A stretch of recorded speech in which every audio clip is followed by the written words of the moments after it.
अस्सलाम वालेकुम दोस्तों, आज मैं आपके साथ शेयर कर रही हूँ होममेड गरम मसाला पाउडर की रेसिपी, जो कि बहुत ही सिंपल है, बहुत ही इजी है। आप इजीली प्रिपेयर कर सकते हैं इसको अपने घर पर ही, और उसको अपने खानों में यूज़ कर सकते हैं। लिटरली आपके खानों का जायका बहुत अच्छा आएगा।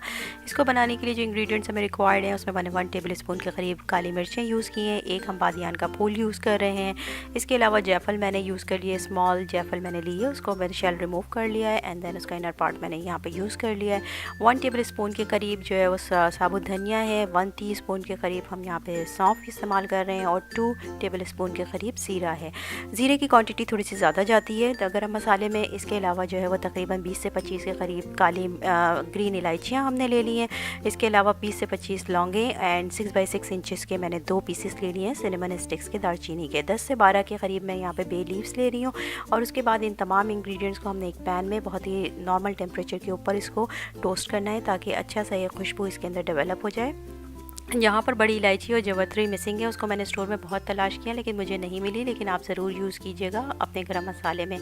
इसके बाद हमने सिंपल उसको टोस्ट करके ग्राइंडर में डालकर इसका पाउडर बना लिया है, और यहाँ पे हमारा होममेड गरम मसाला बिल्कुल रेडी है। इसको मैं अपने खानों में यूज़ करूँगी, और इसको एयर टाइट कंटेनर में बंद करके मैं रखूँगी, ताकि इसकी जो खुशबू है वो काफ़ी अर्से तक बरकरार रहे। और बहुत ही सिंपल है, ईजी है, और आपके खानों में बहुत अच्छा टेस्ट ऐड करता है घर का बना हुआ garam masala. So this is very simple, easy to do, and almost मुझे तकरीबन 10 मिनट्स लगे हैं इस तमाम प्रोसेस को करने में। सो अगर आपको मेरी रेसिपी अच्छी लगे then please hit the like button and subscribe to my channel. Have a very good day. अल्लाह हाफिज़।